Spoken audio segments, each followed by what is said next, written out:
Research that resonates. Schweizer has not been wrong on any of his years and years of reporting on the Bidens. Investigations that matter. If your last name wasn't Biden, do you think you would have been asked to be on the board of Burisma? I don't know. Probably not. But that's, I don't think that there's a lot of things that would have happened in my life that if my last name wasn't Biden. The only entities, the only people that would report on this, and Peter Schweizer, who deserves a Medal of Freedom, in my view.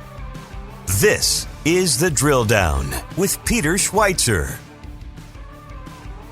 Hi, this is Peter Schweizer, and welcome to The Drill Down, where we relentlessly expose cronyism, corruption, and the abuse of power in Washington, D.C. The co-host of this program, of course, Eric Eggers. So, Eric, I'm wondering, in your long and illustrious career as a college undergraduate, did you ever participate in a protest? Absolutely. I regularly protested a variety of things on college campuses, mostly the class's attendance policies, which is why, for the record, my track record at college was so long.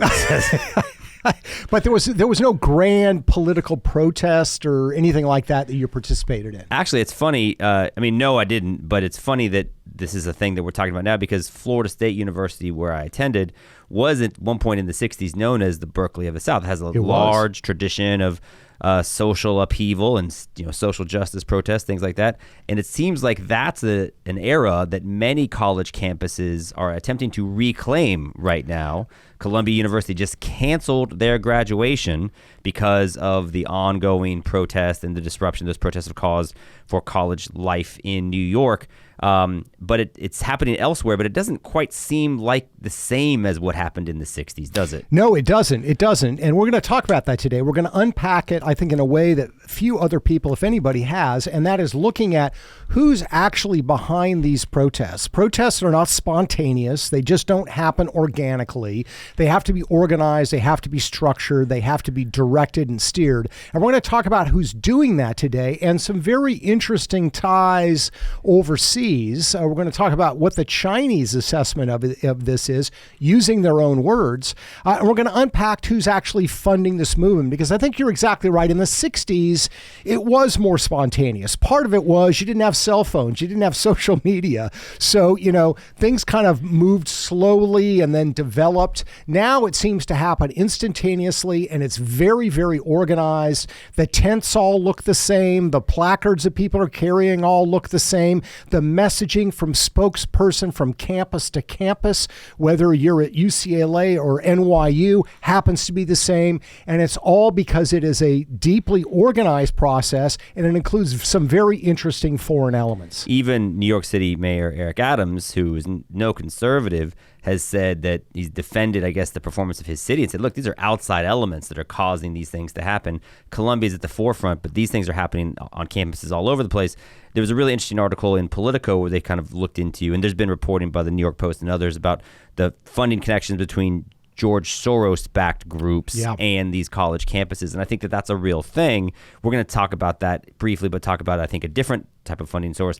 But in the article about, hey, we're the Soros, the Biden administration, the Biden campaign has some donors who are actually funding some of these groups that are funding the protests. And like, well, is this going to matter in November? Well, and they'll say, well, no, because elections aren't dependent on foreign policy issues. And so they're framing what's happening with these college campus protests as a foreign policy issue.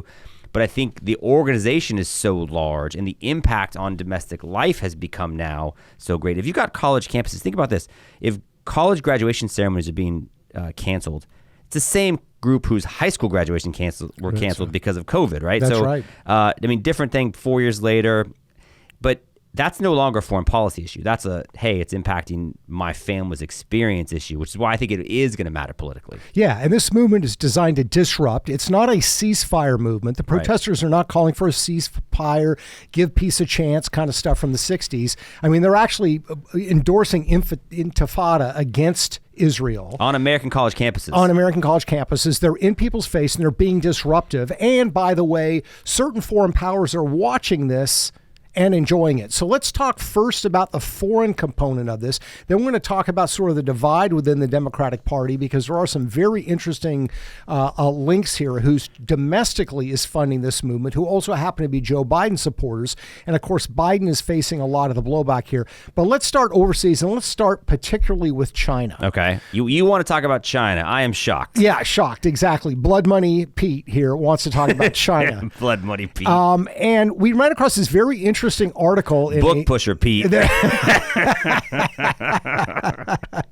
Maybe I should try to sell Blood Money books at these protests. You think that would go over well? Might get some of the PSL members to buy them. But in all seriousness, there was an article published on April 28th in China, a publication in China called The Paper. Yep. That's the English translation.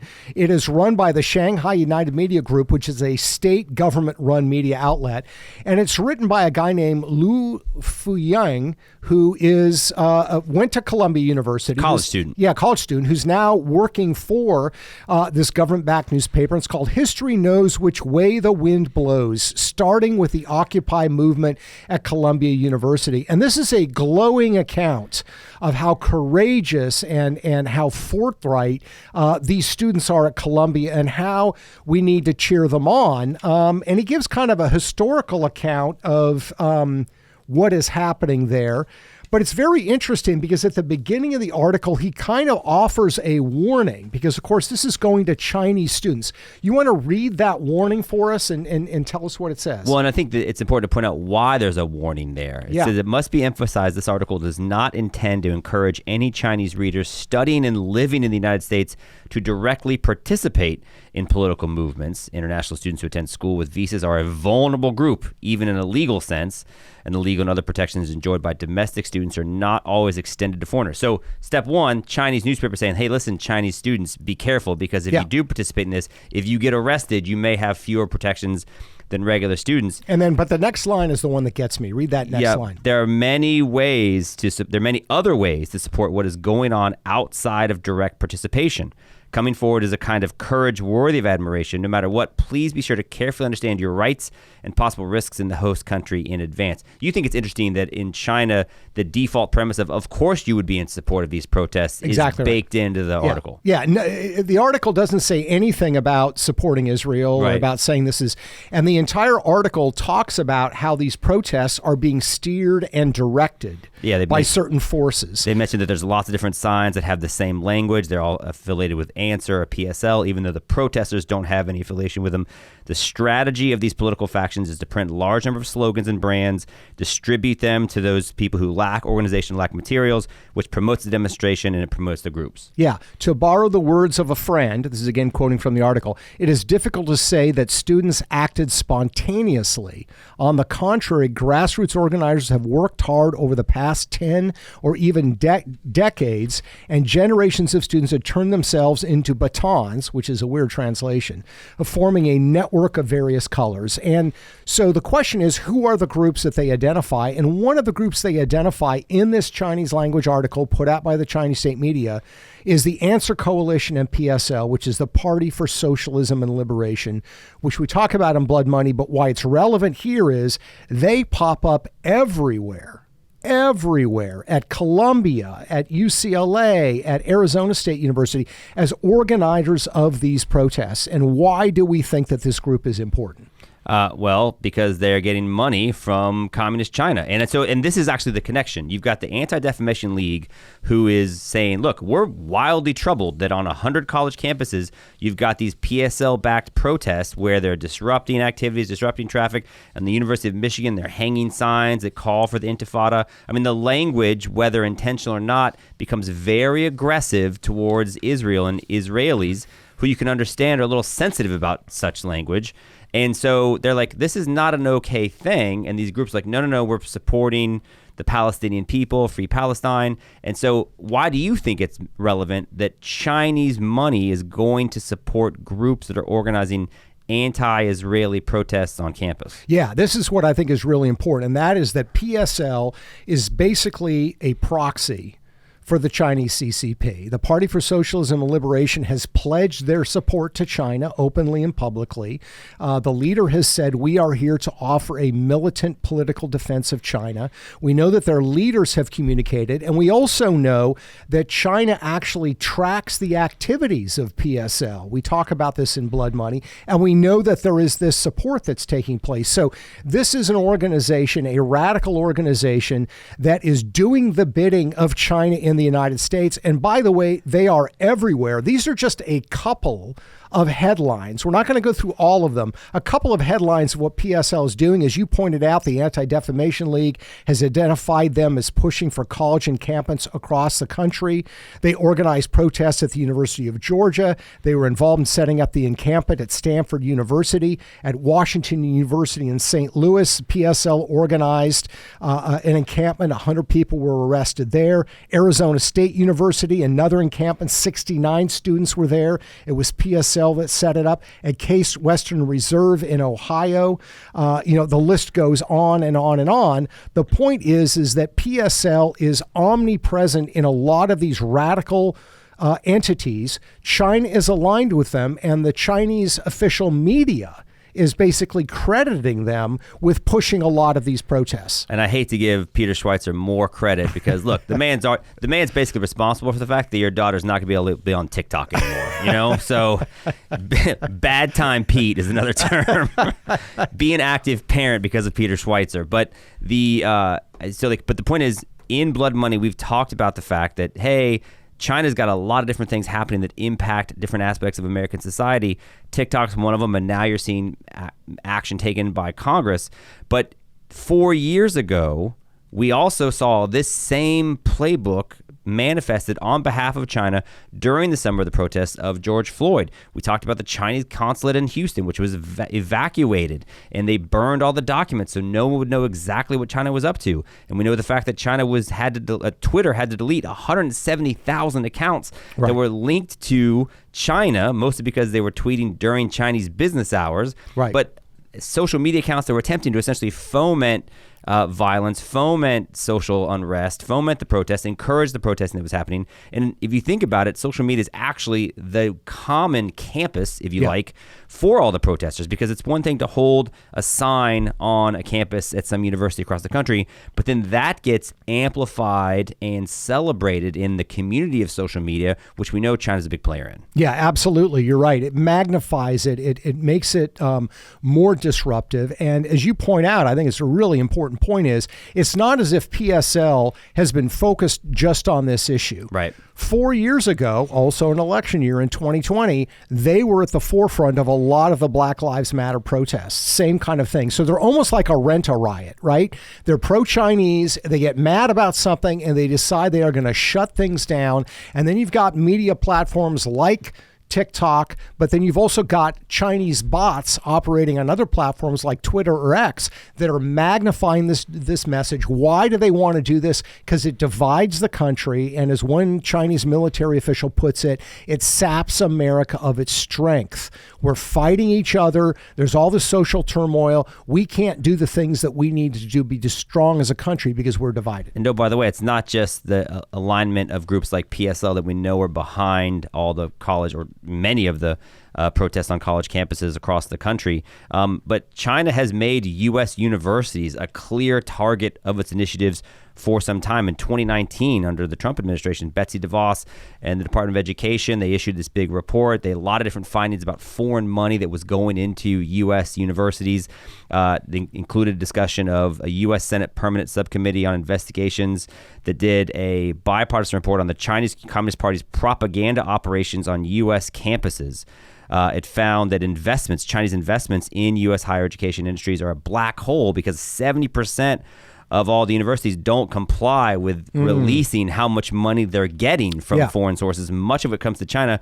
We do know, though, think about this, since 2012, so the last 12 years, what they have reported, and they don't report a lot of it, but what they have reported, anonymous donations from China, Saudi Arabia, Qatar, and Russia, over $1 billion. So you got Mideastern influences with Qatar and Saudi Arabia. So I wonder which side they'll take on the whole Israeli-Palestine situation. You got Russia and China, who we know are actively trying to destabilize American society. Right. And they're actively investing to the tune of over $1 billion in college campuses, which is exactly where this is happening now, just as it was 4 years ago. Yeah, I mean, we're all about follow the money in politics. Absolutely. A lot of people get that and understand it. That's American journalism. What about follow the money in higher education? Mm-hmm. The notion that these foreign entities are sending all these money to campuses and there are no strings attached. Qatar, which is a big donor to U.S. campuses, that's where Hamas is headquartered. Oops. This terrorist organization is actually headquartered in Qatar, and they're making these large donations. And you're exactly right. According to the 1965 U.S. Education Act, they are required by law to disclose foreign donations that they received. And they fail to do it, or they obscure it and they hide it. So, for example, if you're a Chinese billionaire close to the CCP and you set up a offshore entity on Guernsey, for example, which is like Joe Tsai, for example, somebody like that, maybe an owner of an NBA team. I don't know. Exactly. Co-founder of Alibaba. Yeah. He's a huge donor to Yale. So he sets up an offshore account in Guernsey.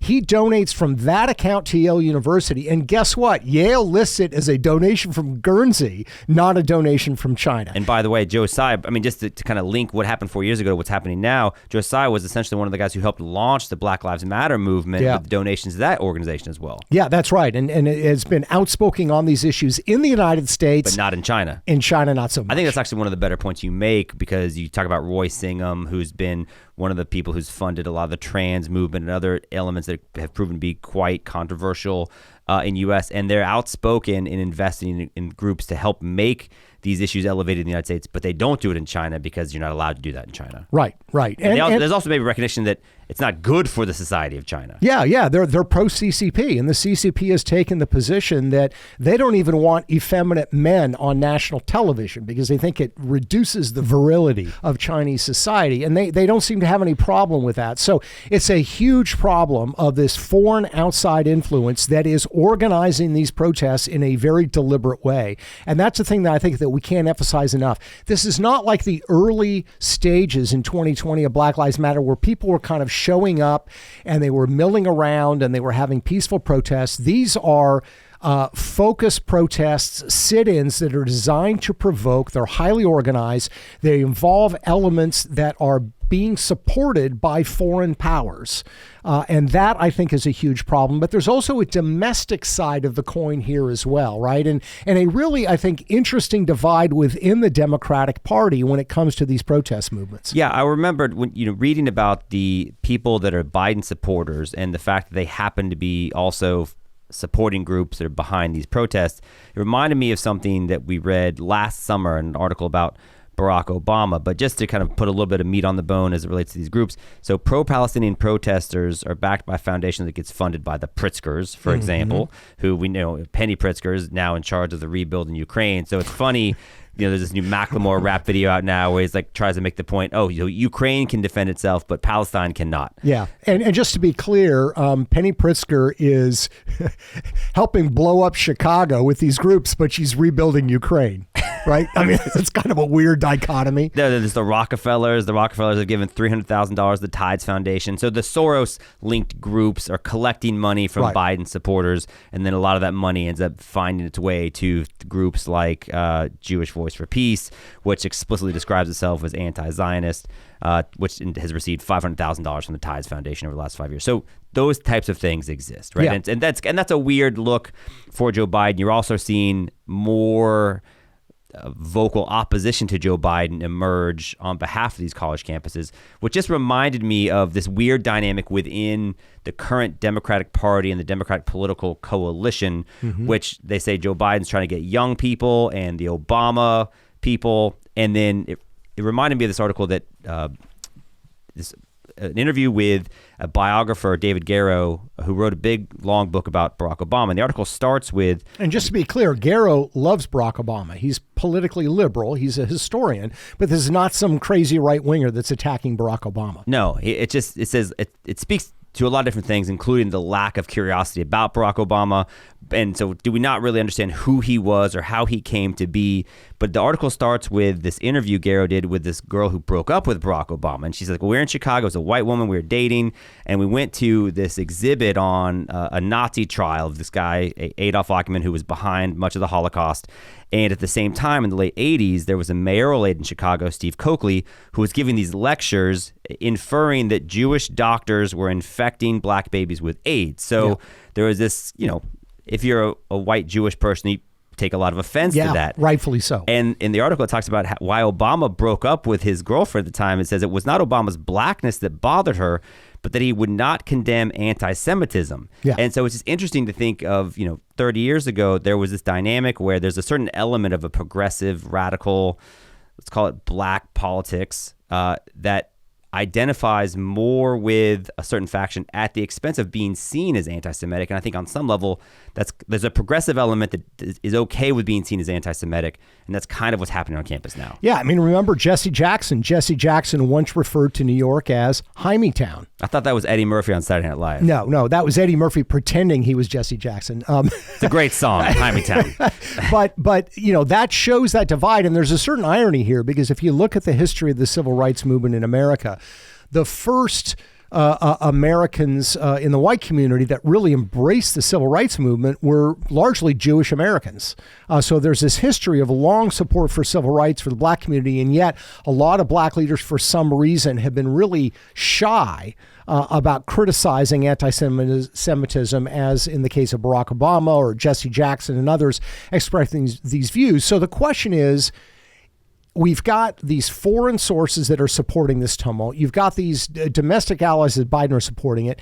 What do you think the play is here for the Biden administration? Is this severely damaging, or is there a way out? Because I think there's actually a way out, a way in which this can help Joe Biden if he plays it right. I don't see it as damaging. On some level, you would think it should be, but then you would have thought that the summer of 2020 should have been also, with all the destruction of property. And a lot of people thought, well, if Trump's the law and order guy and people are on the side of law and order, yet we're allowing this to happen. But it didn't seem to negatively impact Donald Trump, because even states like Minnesota that were ground zero for a lot of these things, in Minneapolis, they still went for Joe Biden. So it didn't seem to have the political reward for the people in opposition to the protests as you would have thought they would. Yeah. No, I think that's exactly right. I think that's a fair point. I think that if Biden plays this right, he can play it to his advantage. And here's why. He has really done very little to support Israel overtly. He said some nice things and, of course, military aid, but he knows that he can't, cut off aid or really throw the hammer at Israel because of criticism within his party. But with these crazy protests going on, for him to simply denounce the protests forcefully, it makes him look strong when he's actually not doing anything. Right? It's kind of false theater. And I think that's what you're going to see. I think you're going to continue to see these protests because, by the way, I don't think these protesters are controlled by George Soros or by these domestic allies of Joe Biden's. I think they are radical left. I think that people like George Soros felt that they could co-opt them or moderate them or bring them into the larger fold. But these are people that fundamentally are aligned with foreign powers. No, I think that's right. I think to say that the Soros groups are funding these protests is correct in a sense. I think they're funding the organization of them, but I think these people already existed. I think you might have bought them an Amazon tent, but you didn't give them a new ideology. This ideology has been present, and you're just giving them an excuse to kind of go out, and it's a movement to be identified with. No, I think that's correct. I also think that on some level, anything that energizes and excites people is good for the party that those people being excited would generally tend to support. Yeah. And so I think you can't, yes, they're saying there's some anti-Biden stuff happening in some of the discourse, but at the same time, let's just not forget, you're getting people engaged, you're getting people energized and activated on college campuses at the same time when the Biden administration is using the Department of Education and basically threatening to take away money if the Department of Education and these universities don't actively register new voters. So I actually think that they see it as a voter pool that's getting them activated, that's getting them engaged. They're politically active, and now we just have to convert them. Yeah, it's going to be very interesting to see how this plays out. What is clear is that Eric Adams has condemned the fact that outsiders are coming in and stirring the pot. You have not heard that from the Biden administration itself. And of course, they're responsible for national security. And this is a national security issue with foreign meddling in the United States. They have not denounced it. And I don't think they are going to denounce it, because one thing we know about Joe Biden is he's not going to really confront China. And I think a lot of his political allies that are supporting it have made the same mistake that these university presidents are making. And they think that, these radicals are just kind of misunderstood, sort of, hyperactive liberals, right? They're just good-natured people. And if we just kind of pat them on the head and grant them some wisdom and some insight, they'll become more like us. They're not. These are hardened core radicals, and they are exciting young people by bringing them into a movement that they think is going to be transformative in somewhere. And they're turning it into this sort of social circus, to your point, that generates a lot of energy and curiosity. So it's going to be interesting to see how this plays out. I'm not as convinced that this is some big vulnerability for Joe Biden the way that a lot of people are playing it. Well, certainly if what we do is follow the money, then the money's on the side of the protesters. Yes. For Joe Biden, and to the extent that even Joe Biden has financial ties with China, you should actually look into that. I think that's a real thing.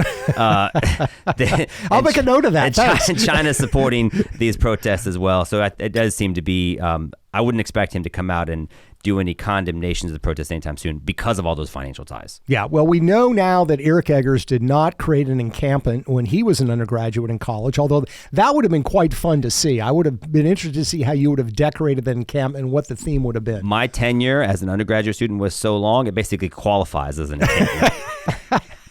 Just the 1 degree, though. Just the one. So we know you didn't protest. We know there's a lot of activity on campus, and we're going to continue to follow this, and we're going to continue to do what we always do, which is follow the money. Look at the forces behind these activities, who's actually organizing these protests, directing them, and who they are being potentially steered by. So we appreciate you taking the time, as always, to listen to this podcast. You can find my book, Blood Money, at bookstores everywhere. You can find out more about the research we do at thedrilldown.com. And of course, this podcast is available wherever fine podcasts are located. Thanks again for listening. Until next time.